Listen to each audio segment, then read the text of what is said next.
میں نے کہا جناب سعد رضوی صاحب نے اگر یہ حکم دیا ہے تو آپ انہیں لے آئیے، وہ یہاں پہ آ کے اعلان فرما دیں گے، ہم جناب اپنے گھروں میں چلے جائیں گے۔ باقی سادہ کاغذ میں سائن لے کے اوپر تحریر کرنی، اپنی مرضی کی بدماشیاں لکھنی۔ ایک بات یاد رکھنا، میں دوپہر کو بھی اس کا جواب دے چکا ہوں کہ حراست میں لیا گیا بیان وہ تو مجھے عمران خان آوے کرنے کے لیے دے دیں، وہ خود کہے گا کہ میں راہ کا ایجنٹ ہوں۔ آپ جو مرضی کہیں، میں اس کو کہلاتا ہوں، کہے گا میں نیازی نہیں ہوں جی، میں نیازی نہیں ہوں، میں شیخی ہوں۔ وہ کچھ اور کہنا شروع کر دے گا۔ آپ مجھے جناب شیخ رشید صاحب دے دیں، وہ کہے گا میں شیخ نہیں، میں نیازی ہوں۔ یہ کیا بات ہے؟ آپ جبر و تشدد سے بیان لینے کی بجائے ہمت ہے تو آئیے ہمارے ساتھ بات کیجئے۔ ہم جناب کل بھی آپ سے آپ کو ہم سے ڈر لگتا ہے کہ بھائی لبیک والے بڑے گاڑے میں بڑی سخت چل کرتے ہیں، تو ہمارے مذاکراتی کمیٹی کے ممبر علامہ غلام راز صاحب فیضی بیٹھے ہیں، کسی ٹیلیویژن چینل سے اوپر لائیو آپ بھی آ جائیے، ہم جناب اعلیٰ ہمارے ممبر مذاکراتی ٹیم آپ سے بات کرتے ہیں تاکہ دنیا کے سامنے واضح ہو جائے کہ سچ کیا ہے اور جھوٹ کیا ہے۔ لہذا اتنا بندے کو چبل مارنی چاہیے جو چچے بھی چاہیے، لیکن تھوڑی بہت بندہ کو بیلنس کرتا ہے۔ لیکن یہ تو کوئی بات نہ ہوئی نا کہ بندہ کوئی اس طرح کی عجیب سی بات کرے کہ جو عقل سے بھی بالاتر ہو، سمجھ سے بھی بالاتر ہو۔ لہذا آپ حساب کتاب سے ویسے بھی ان کو مغیل صاحب کو انہوں نے رکھا ہی اس لیے ہے کہ جو حکومت نے چبل مارنی ہے یہ رفع کرنے کا کام کرتے ہیں، تو لہذا جناب یہاں پہ رفع ہونے والا مسئلہ نہیں ہے، تو بقیہ اترے ہوئے ہیں، آپ کس چیز کو جناب رفع کریں گے؟ بہرحال یہ دھرنا اس وقت ہی اٹھے گا جب فرانسیسی سفیر جائے گا اور ساتھ بھائی آگے آ کے کہیں گے دعا کر کے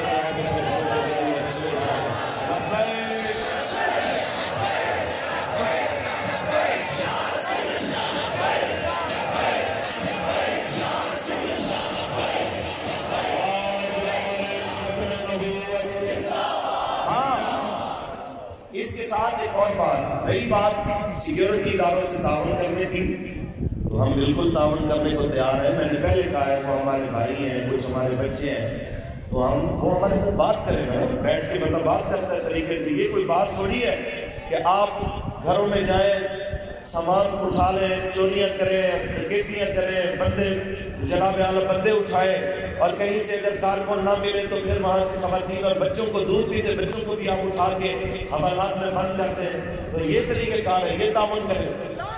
تو میں بس اتنا کہنا چاہتا ہوں کہ خدا کی خوف کریں، حکمرانوں اپنے مفادات کی خاطر اداروں کو تباہ نہ کرو۔ پاکستان اللہ کا انعام ہے، اس کی قدر کرو، اپنے تھوڑے سے مفاد کی خاطر اس کے اداروں کو تباہ و برباد نہ کرو۔ یہ پاکستان ہمارا ہے، پاکستان کے ادارے ہمارے ہیں، پاکستان کی املاک ہماری ہے، نہ ہم اس کی املاک کے دشمن ہیں، نہ ہم اس کے اداروں کے دشمن ہیں۔ میں نے پہلے بھی کہا ہے تو آپ کے سامنے، اگر آپ کو یاد ہو کہ صحافی نے کہا کہ اگر آپ پہ آپریشن ہوتا ہے تو آپ کیا کریں گے؟ میں نے کہا ہم تو تیار بیٹھے ہیں، کہتے آپ کریں گے کیا؟ میں نے کہا یہ نہیں ہے کہ وہ بندوق لے کے آئیں گے تو ہم بھی بندوق اٹھائیں گے۔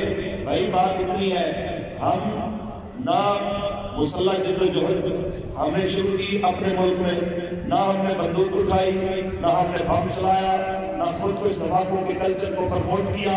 ہم نے ایک بات کی ہے ضرور کہ یہ گردن ہم نے رسول اللہ کی عزت کے لیے رکھی ہوئی ہے، ہم نے یہ گردن رسول اللہ کے دین کے لیے رکھی ہوئی ہے۔ ہاں اگر 30 لاشیں پہلے گرا کے آپ کا پیٹ نہیں بھرا، آپ کے جناب اعلیٰ مزید خون دیکھنے کا ارادہ ہے، تو ہم آپ کو 3,000 30,000 30 لاکھ جتنا جناب کو چاہیے وہ سارا لہو دینے کو تیار ہے، لیکن نظریہ ہمارا وہی ہے کہ من صدقہ نبیہ، من صدقہ نبیہ، من صدقہ نبیہ، من صدقہ نبیہ۔